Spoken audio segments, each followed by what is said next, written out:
स्वस्थ समाज का निर्माण करना है तो हमारे बच्चों को अच्छा होना ही पड़ेगा। सरकारी स्कूल में पढ़ाते ये चतरा के डीपीओ अविनाश कुमार हैं, जो जंगलों का खाक छानने व नक्सलियों को खदेड़ने के बाद अब नशा मुक्ति व सड़क सुरक्षा को ले अभियान चला रहे हैं। दरअसल एसडीपीओ इन दिनों सरकारी स्कूलों में पहुंचकर छात्र छात्राओं को ट्रैफिक नियमों व नशा से होने वाले दुष्प्रभाव का पाठ पढ़ा रहे हैं। साथ ही नशा की खेती नहीं करने को ले जागरूक भी कर रहे हैं। इसके अलावा लगातार बढ़ती सड़क दुर्घटनाओं को लेकर भी युवा पीढ़ी को सजग करने का बीड़ा इन्होंने उठाया है। खुद को बचाना है और दूसरे को भी प्रोटेक्ट करना है कि कुछ लोग बता रहे थे कि स्कूल के आसपास में भी इस तरह की चीजें हो रही हैं, तो मैं उस पर बिल्कुल सख्त हूँ और बहुत जल्द उस पर एक्शन लूंगा मैं, और मैं बता दूंगा आप लोगों को कि उन लोगों को हम लोग जो है लीगल वे में उस पर कार्रवाई कर रहे हैं। देखो उस पर हम लोगों ने कुछ बैनर बनाया है, बैनर में देखो अफीम की खेती करना करवाना 10 तक की सजा है और 10 वर्ष तक का सजा है। फांसी का सजा नॉर्मली क्या होता है, कोई बहुत बड़ा क्राइम होता है तभी फांसी की सजा होती है ना, लेकिन यह अफीम और नारकोटिक सब्सटेंस जिसका अगर आप दोबारा या तिबारा आप यूज करते हुए बेचते हुए पकड़े गए आप अगर, तो आप पर जो है फांसी तक की सजा है उसमें। पहले तो मैं तहे दिल से एसडीपीओ सर का धन्यवाद करती हूँ कि उन्होंने अपना कीमती समय हमारे विद्यालय को देकर नशा मुक्ति के खिलाफ अभियान चलाया।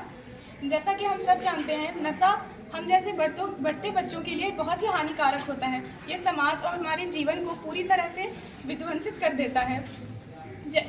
नशा करने से सिर्फ हम ही नहीं, हमारे आसपास के लोग भी बीमारियों से ग्रसित हो जाते हैं।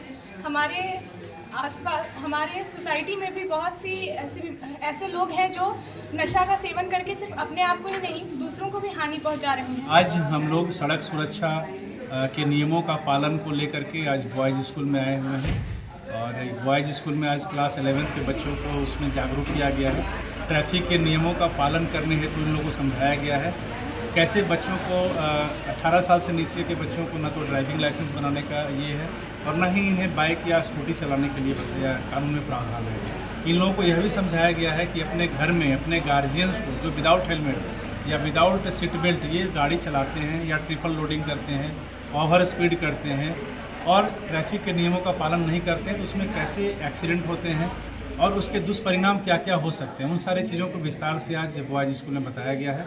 हम लोग उम्मीद करेंगे कि पूरे चतरा शहर में ट्रैफिक के नियमों को सख्ती से लागू करें। बीच बीच में सख्ती भी कर रहे हैं हम लोग, फाइन भी कर रहे हैं, और मोटर अधिनियम के धारा के तहत में उसमें हम लोग जो भी कानूनन सजा है उसका भी हम लोग प्रावधान का हम लोग सख्ती से लागू करवा रहे हैं। उम्मीद करेंगे कि यह अभियान लगातार चलता रहेगा और पूरे चतरा जिलों को हम लोग ट्रैफिक के नियमों से रूबरू करा करके उनसे हम लोग पालन करवा रहे हैं। नशा मुक्ति अभियान पर भी हम लोगों ने कार्यशाला रखा है।